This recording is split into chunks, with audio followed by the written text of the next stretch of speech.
কলকাতার গ্রীষ্মের সকালটা অন্য দিনের মতোই শুরু হয়েছিল।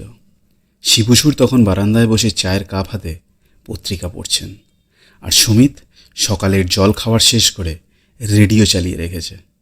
পুরনো দিনের গান বাজছে হালকা ভলিউমে। শিবু চোখের উপর থেকে চশমাটা একটু নামিয়ে বললেন, সুমিত, জানিস এই পত্রিকার ক্রাইম পাতাটা আমার চায়ের থেকে বেশি গরম। সুমিত হেসে বলে, বাবা, তুমি যদি ওখান থেকে কেস খুঁজে নাও তবে সিআইডির আর প্রয়োজন শেষ। ঠিক তখনই একটা ডাকপিয়ন এসে একটা খাম রেখে যায়। শিবুসুর, প্রাইভেট ইনভেস্টিগেটর, খামে লেখা। খাম খুলতেই একটা ছোট চিঠি, সাথে একটা পুরনো ফটোগ্রাফ। চিঠিতে লেখা, আমার ছেলে অর্জুন বসু 3 দিন ধরে নিখোঁজ। ওর বয়স 24। বিদেশে পড়াশোনা শেষ করে এসেছিল মাত্র 1 মাস আগে।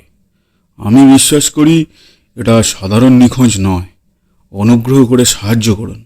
বিমল বসু, বসুবাটি, নদিয়া। শিবুসুর মুখে হাসি টেনে বললেন, নিখোঁজ ছেলে, ধনী বাপ, পুরনো রাজবাড়ি। বেশ, কেসটা তো ফেলুদার যুগের মতোই রোমাঞ্চকর দেখাচ্ছে। সেদিন বিকেলেই শিবু ও সুমিত ট্রেনে চেপে নদিয়ার পথে রওনা দিলেন। পুরনো রেল স্টেশনের গন্ধ, হাওয়ায় ধুলো আর কৌতূহলের উত্তেজনা সব মিলিয়ে এক আলাদা অনুভূতি। বসুবাড়ি পৌঁছে দেখল এক বিশাল অট্টালিকা, দুপাশে বিশাল বটগাছ, মাটিতে শুকনো পাতা আর বাতাসে একটা চাপা অস্বস্তি। দরজায় তাদের স্বাগত জানালো বৃদ্ধ ম্যানেজার মাধববাবু, মুখে উদ্বেগের রেখা। তিনি বললেন, সাহেব, অর্জুনবাবুকে আমরা শেষবার দেখেছি 3 দিন আগের রাতে। তারপর ঘর খালি, জানালা খোলা, শুধু ওর জুতো পাওয়া গেছে বারান্দায়। শিবু কৌতূহলী হয়ে বললেন, জুতো কিনা হাঁটা অভ্যাস, তাই নিজেই হেঁটে চলে গেছে। মাধববাবু হকচকিয়ে গেল। সুমিত হাসি চেপে মনে মনে ভাবল, এটাই বাবার পরিচিত রসবোধ। অর্জুনের ঘরে ঢুকে শিবু চুপচাপ চারদিক দেখলেন। বইয়ের আলমারি, ডেস্ক, ল্যাপটপ আর টেবিলে একটা ভাঁজ করা কাগজ। তাতে লেখা শুধু একটা লাইন, আমি সত্য জানব, যে কোনো মূল্যে। শিবু বললেন, সুমিত, এই লাইনটা শুনতে সিনেমার মতো, কিন্তু এর ভেতরে অস্বাভাবিক দৃঢ়তা আছে। কেউ কিছু জানতো যা ওর জানা উচিত ছিল না। সুমিত ডেস্ক খুলে দেখল একটি পেন ড্রাইভের মাথার ক্যাপটা পড়ে আছে। সুমিত বলল, বাবা, এখানে একটা পেন ড্রাইভ ছিল মনে হয়, এখন সেটা নেই।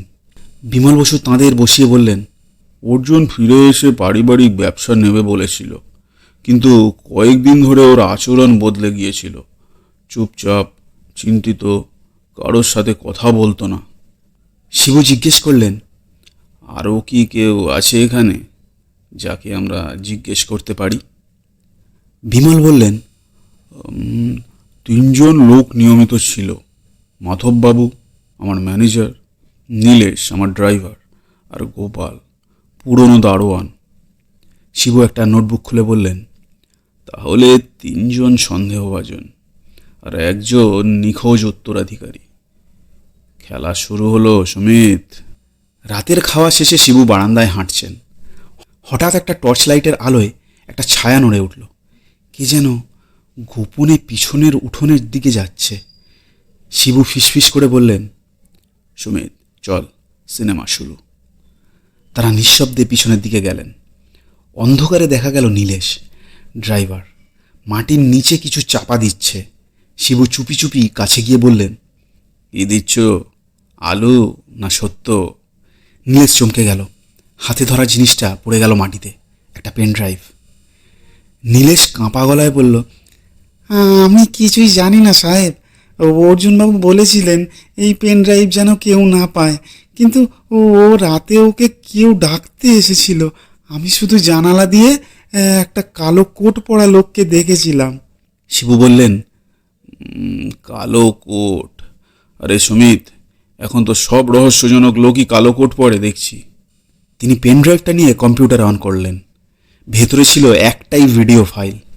অর্জুন নিজে রেকর্ড করেছে, যদি আমি নিখোঁজ হয়ে যাই, জানবেন আমার বাবার ব্যবসায় কালো টাকা চলছে। আমি সব ফাঁস করব, এই ডেটা তার প্রমাণ।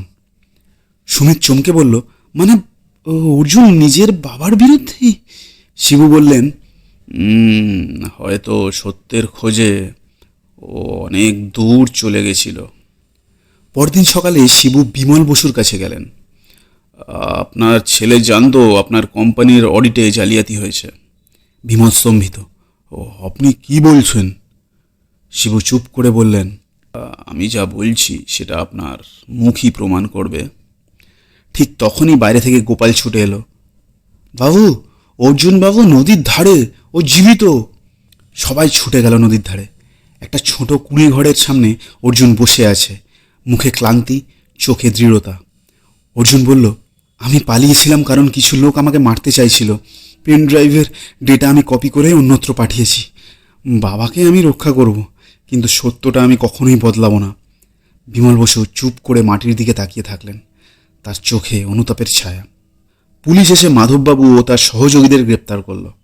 তারা বিমল বসুর কোম্পানির অর্থ আত্মসাৎ করত, আর অর্জুন সত্যটা জেনে ফেলায় তারা ওকে সরিয়ে দিতে চেয়েছিল। শিবসুর মুচকি হেসে সুমিতকে বললেন, দেখলে তো, পেনড্রাইভটাই ছিল আসল রহস্যের চাবি। যতদিন প্রযুক্তি আছে ততদিন গুপ্তচরদের অভাব হবে না। বসুবাড়ির সামনে দাঁড়িয়ে শিবসুর সিগারেটটা নিভিয়ে বললেন, জীবনের সবচেয়ে বড় সত্য কি জানিস সুমিত? কি বাবা? যে সত্য খোঁজে সে হারিয়ে যায়, আর যে হারিয়ে যায় সে সত্য খুঁজে ফেলে। দুজনেই হাঁটতে হাঁটতে দূরে চলে গেল, আর সূর্য ডুবে গেল নদীর ওপারে, ঠিক যেমন রহস্য মুছে গেল এক নতুন গল্পের সূর্যোদয়।